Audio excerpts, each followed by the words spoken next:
नमस्कार दोस्तों, स्वागत है आपका अपने यूट्यूब चैनल वीरो द्विवेदी एजुकेशन हब पर। उम्मीद करता हूं कि आप बेहतर होंगे, आपका परिवार पूर्ण रूप से स्वस्थ, खुशहाल और मस्त हो। बढ़िया सभी को गुड आफ्टरनून, वंदे मातरम, जय हिंद। डियर, आज हम बात करेंगे पर्यावरण अध्ययन से संबंधित 20 महत्वपूर्ण प्रश्नों की, जो कि आगे आने वाला यूपी टेट हो या सुपर टेट हो या कोई भी ऐसा एग्जाम आप देने जा रहे हैं जिसमें ईवीएस या पर्यावरण जगत से प्रश्न पूछे जाते हैं, तो ये वीडियो उसी एग्जाम के लिए है। वीडियो पर पहली बार जितने भी लोग आए हैं अंत तक वॉच कीजिए। अगर वीडियो आपको अच्छा लगे तो चैनल को सब्सक्राइब करें, बेल आइकन को ऑन करना ना भूलें। डियर, अगर वीडियो आपको ज़्यादा अच्छा लग रहा है तो इसको लाइक और शेयर करना भी ना भूलें। डियर, तो आइए शुरू करते हैं। पहला प्रश्न कह रहा है, एक दूसरे से जुड़ी जटिल खाद्य श्रृंखला कहलाती है खाद्य जाल, खाद्य नेटवर्क, जैव भार का पिरामिड या पौष्टिकता। तो एक दूसरे से क्या जुड़ी जो खाद्य श्रृंखलाएं हैं वो खाद्य जाल कहलाती हैं, यानी कि फूड वेब। अब आप समझेंगे कैसे कि एक दूसरे से जुड़ी हैं, तो बता देते हैं आपको। जैसे क्या, ये मान लीजिए कोई पेड़ है, पेड़ पर कौन निर्भर होता है? शाकाहारी जंतु होते हैं, जैसे मान लीजिए खरगोश या टिड्डा। और खरगोश या टिड्डे को कौन खाता है? तो बिल्ली या लोमड़ी खा लेती है। बिल्ली या लोमड़ी को शेर खा लेता है। तो ये आपस में क्या है डियर? ये एक चक्र है खाद्य का, एक दूसरे पर निर्भर हैं। यही क्रिया पूछ रहा था प्रश्न में, तो ये कहलाती है खाद्य जाल। ए ऑप्शन एकदम करेक्ट है।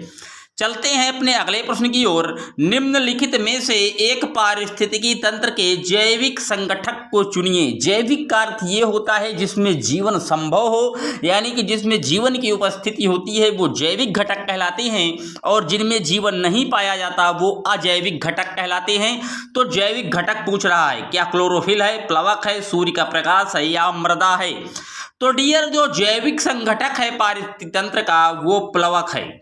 अब प्लवक है बी ऑप्शन। अब आपके माइंड में आया होगा कि ये प्लवक क्या है, तो आपको दिखाते हैं कि प्लवक क्या है डियर।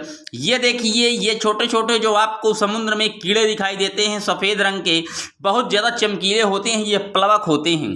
अब ये इतना ज़्यादा चमकीले क्यों होते हैं? क्योंकि इनमें प्रोटीन की अधिकता पाई जाती है डियर। तो याद रखिएगा, इसका जो एकदम करेक्ट ऑप्शन है प्लवक होगा, बी ऑप्शन एकदम करेक्ट है। अब चलते हैं अपने अगले प्रश्न की ओर।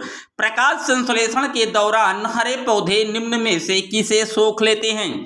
कार्बन डाइऑक्साइड, हीलियम, नाइट्रोजन या ऑक्सीजन? तो जब प्रकाश संश्लेषण की क्रिया होती है तो पौधे जो है वो कार्बन डाइऑक्साइड को सोख लेते हैं डियर, और ऑक्सीजन का उत्सर्जन करते हैं, जिन्हें हम और आप जो है लेते हैं डियर।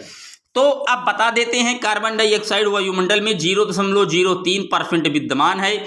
अगर पूछ ले कि नाइट्रोजन कितनी है तो 78% विद्यमान है। ऑक्सीजन पूछ ले तो लगभग 21%। अगर हीलियम पूछता है तो 0.001% मौजूद है डियर।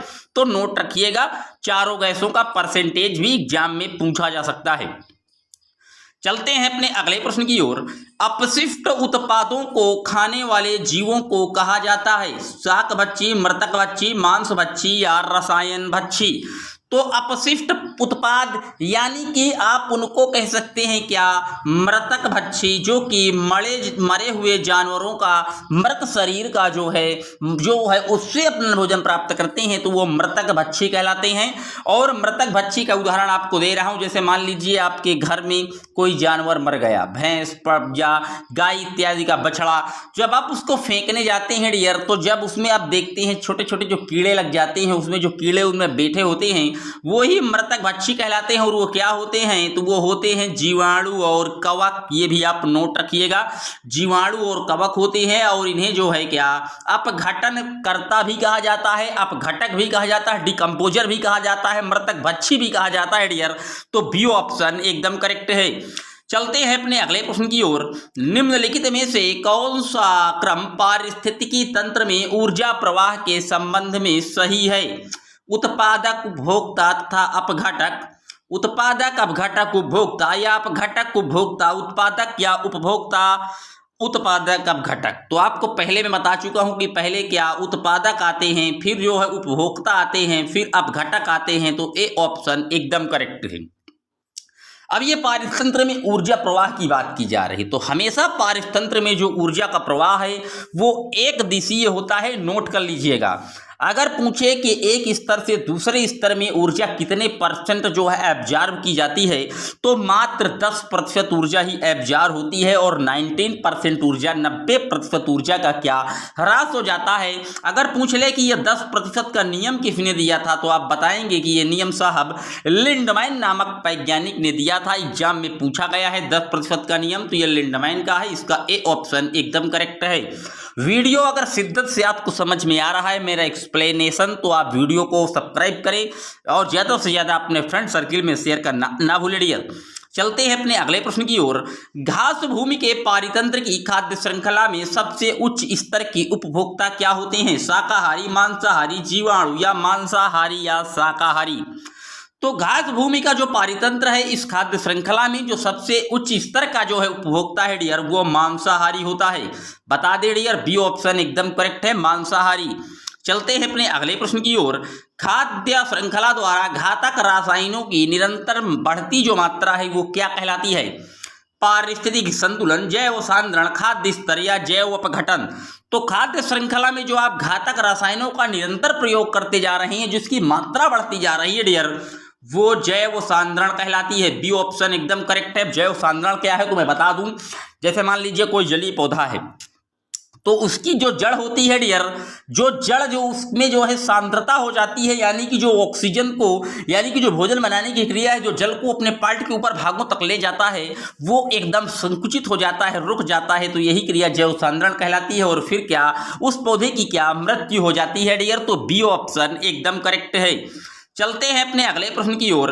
यदि किसी खाद्य श्रृंखला में शाकाहारी होते हैं प्राथमिक उत्पादक, प्राथमिक उपभोक्ता, द्वितीयक उपभोक्ता या अपघटनकर्ता? तो शाकाहारी पूछ रहा है डियर, तो पहले तो हरे पौधे उत्पादक होते हैं, फिर उनको कौन खाता है? प्राथमिक उपभोक्ता, यानी कि प्राथमिक उपभोक्ता ही खाता है, और वो ही क्या, शाकाहारी होता है। तो बी ऑप्शन में लिखा है प्राथमिक उपभोक्ता, यही इसका करेक्ट ऑप्शन है डियर, बी। चलते हैं अपने अगले प्रश्न की ओर। जैविक समुदाय में प्राथमिक उपभोक्ता हैं, प्राथमिक उपभोक्ता भी आप पिछले प्रश्न में देखे हैं, शाकाहारी होते हैं पहले उपभोक्ता। बी ऑप्शन एकदम करेक्ट है। इकोसिस्टम की सही परिभाषा क्या है? परस्पर क्रिया करने वाला जीव समुदाय, किसी स्थान का अजीवीय घटक, पृथ्वी और वायुमंडल का क्षेत्र जहां जीव रहते हैं, या जीव समुदाय और उसके वातावरण का संतुलित तंत्र? तो बात आई है इकोसिस्टम यानी पारिस्थितिकी तंत्र की। तो बता दें पारिस्थितिक तंत्र की बात सबसे पहले 1935 में एजी टैंसले महोदय ने की थी। और इकोसिस्टम की जो सही परिभाषा है वो है जीव समुदाय और उसके वातावरण का क्या, संतुलित तंत्र। डी ऑप्शन एकदम करेक्ट है। अब अगर पारिस्थितिकी की बात पूछ लेता तो आप बताएंगे कि पारिस्थितिकी के जो जनक है वो अर्नेस्ट हैकल माने जाते हैं, लेकिन पारिस्थितिकी तंत्र के जो है एजी टैंसले माने जाते हैं। दोनों में अंतर है, नोट डाउन कर लीजिएगा कॉपी पेन से। बात करते हैं अपने अगले प्रश्न की। निम्न में से कौन सा पारिस्थितिकी तंत्र सबसे बड़ा है? रेगिस्तान, समुद्र, वन या कृषि भूमि? तो जो सबसे बड़ा पारिस्थितिकी तंत्र है डियर वो समुद्र है। बी ऑप्शन एकदम करेक्ट है। समुद्र जो है सबसे बड़ा पारिस्थितिकी तंत्र है डियर। बात करते हैं अपने अगले प्रश्न की। यदि एक मेढक टिड्डे को खाता है तो ऊर्जा का स्थानांतरण होगा उत्पादक से अपघटक को, उत्पादक से प्राथमिक उपभोक्ता को, या प्राथमिक उपभोक्ता से द्वितीयक उपभोक्ता को, या द्वितीयक उपभोक्ता से प्राथमिक उपभोक्ता को?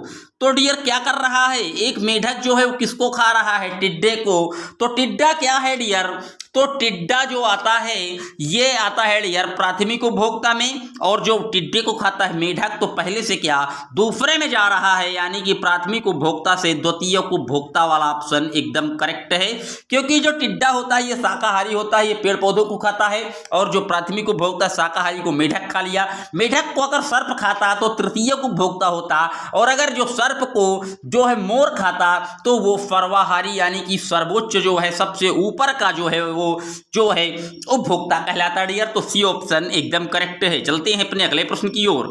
पारिस्थितिकी तंत्र का उदाहरण है वायु, तालाब, जल या मृदा। तो जो पारिस्थितिक तंत्र का उदाहरण है डियर वो तालाब है। बी ऑप्शन एकदम करेक्ट है। अगर पूछ ले कि कृत्रिम पारिस्थितिक तंत्र का एक उदाहरण बताइए तो आप बताएंगे साहब धान का खेत जो है, धान के खेत को हम कृत्रिम पारिस्थितिकी तंत्र के उदाहरण के रूप में जानते हैं, और इसमें से जो है मीथेन गैस का जो है उत्सर्जन होता है CH4, नोट डाउन कर लीजिएगा। बात करते हैं अपने अगले प्रश्न की। अनमृत्य जंतुओं पर निर्वाह करने वाले प्राणियों को क्या कहते हैं? पैरासाइट, डिकम्पोजर, स्कैवेंजर या ओमनीवेयर। तो जो दूसरे जीव जंतुओं पर क्या अपने रहकर अपना जीवन निर्वाहित करते हैं डियर, वो कहलाते हैं स्कैवेंजर। सी ऑप्शन एकदम करेक्ट है। बात करते हैं अपने अगले प्रश्न की। निम्नलिखित में से कौन सा रसायन आम पकाने में प्रयोग होता है? Calcium carbonate, calcium hydroxide, calcium carbide या कैल्शियम क्लोराइड। तो आम को पकाने के लिए हम कैल्शियम कार्बाइड का प्रयोग करते हैं। कहीं कहीं ऑप्शन में आपको एसिटिलीन और एथिलीन भी मिल जाएगा, तो वो भी क्या हरे आम को पकाने में मदद करते हैं। एसिटिलीन और एथिलीन द्वारा भी हम आम को पका लेते हैं डियर। तो सी ऑप्शन एकदम करेक्ट है, नोट रखिएगा। आम का जो वैज्ञानिक नाम है ये मैजीफेरा इंडिका है, ये भी आप नोट डाउन कर लीजिएगा। बात करते हैं अपने अगले प्रश्न की। भिंडी में पाया जाता है phosphorus, vitamin A, vitamin C या ये सभी।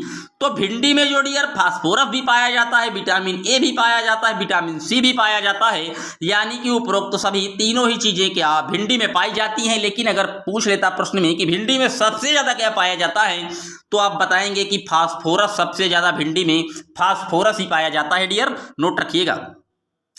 चलते हैं अपने अगले प्रश्न की ओर। प्रोटीन का सर्वोत्तम स्रोत है दूध, मांस, सोयाबीन या अंडा।